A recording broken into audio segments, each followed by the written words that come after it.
Oh my god, Comic-Con. Did I tell you guys this was my first time going to Comic-Con? Well, it was, and let me tell you, it was worth the wait. There was just so much going on. I honestly don't even know where to begin. There was one day where I cosplayed as Alina Starkov, and let me tell you, wearing like a really thick Russian robe with fake fur was not ideal in the heat in San Diego, but I just kind of made it work. I don't know. I've never fucking been to San Diego. Whatever. Oh my god. Oh my god. Oh my god. Oh my god. So, you guys probably know I'm a big fan of Avatar: The Last Airbender. The series.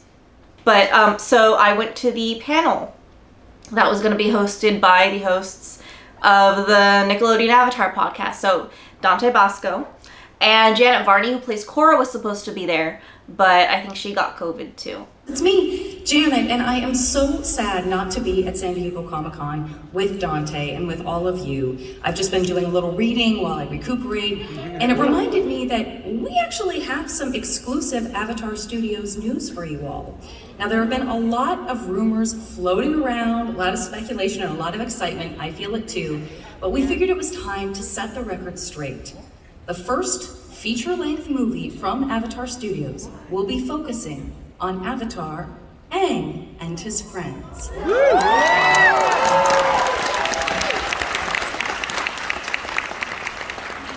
Anyway, so she wasn't there, and instead Jack DeSena was there. You know, the guy that played Sokka in Avatar. Sokka.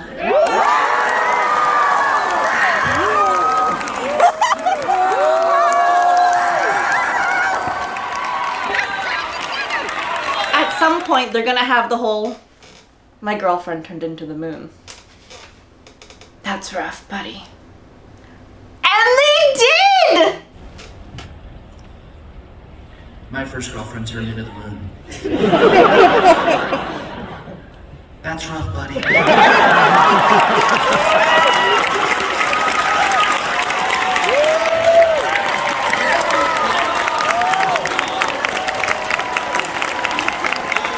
Oh, and the guy who played the Earth King in the second season was there.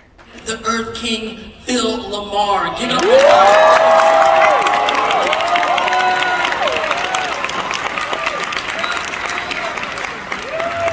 Anyway, they ended up reading a scene from like mid-late season 2. And then they were like, guess what? We have the Earth King, we have Sokka, we have Dante stepping in for Avatar Aang, which... I'm like, hey. I'll be playing Clear all the rest. But then they were also like, okay, we need a couple of people from the audience. We need a Katara, we need Toph, and so they were like, you know, picking on people in the audience, and I was raising my hand.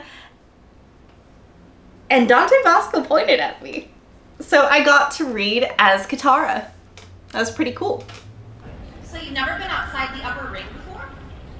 I've never been outside the palace. He looks out the window to see Aang flying on Appa right beside them. Now that's the way to travel. So, may I ask where we're going? Underneath Lake Laogai, Your Highness. Kingliness? To the Daily Secret Headquarters. You're about to see where all the brainwashing and conspiring took place. Exterior Lake Laogai, minutes later. The kids have led the king to the spot where they found the tunnel leading under the lake. Toph tries to find the opening. It's gone. Oh, don't tell me. That's okay. Still got my positive attitude. Sokka puts on a big fake smile and a thumbs up. The Dai Li must have known we were coming and destroyed the evidence. The Earth King now looks mistrustful. That seems awfully convenient. Hey, if anything, this proves the conspiracy exists even more. Wong Feng was right. This was a waste of time. If you'll excuse me, I'm going back to the palace. The king starts to walk back towards the monorail.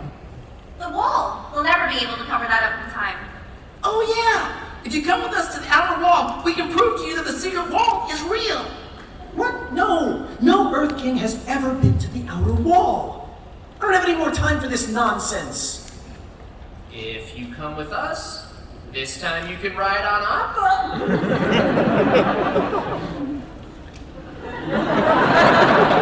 Exterior sky above, agrarian zone later.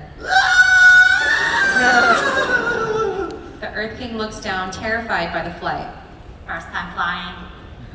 He stops cringing and takes a moment to appreciate the magnificent view of his city in the distance. It's both thrilling and terrifying. Yeah, I hate it too. I have to be honest with you. Part of me really hopes that what you're telling me about this war isn't true. Do you think? Oh, go ahead. I wish it wasn't. Suddenly, Aang points below. It's still there! They look below where there indeed is a gigantic drill stuck in the wall. What is that? It's a drill. A giant drill made by the Fire Nation to break through your walls. Appa lands on the top of the wall. The kids in the Earth King look down at the drill in the wall. I can't believe I never knew. I can explain this, Your Majesty. This is nothing more than a construction project. Really? Then perhaps you could explain why there's a Fire Nation insignia on your construction project. Well, it's important, of course. You know, you can't trust domestic machinery. Surely you don't believe these children instead of your most loyal attendant.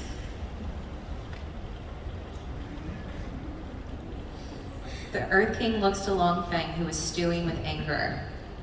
Dai Li, arrest Longfeng. I want him to stand trial for crimes against the Earth Kingdom. He looks at the Dai Li agents. Everyone watches with bated breath, waiting to see if the Dai Li will obey. Even the two Dai Li agents seem to be calculating their decision, but then they seize Longfeng. You can't arrest me! You all need me more than you know! As Longfeng is dragged away, Sokka shouts after him. Looks like Long Fang is long gone!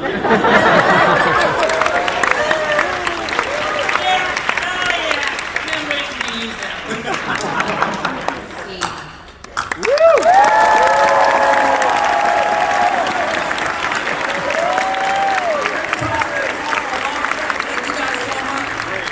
It was me.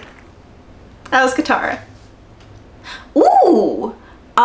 We went to a bar and Kevin Smith was there. Like, not just randomly there drinking. He was, like, giving a talk. And it was great. Like, I'm not a huge fan of his movies, but I'm a huge fan of Kevin Smith himself. He just seems like he's having the best life ever. I'm deeply jealous. The story of Clark's begins with a kid who is not even supposed to fucking be there that day. You know, they have really good seafood in San Diego.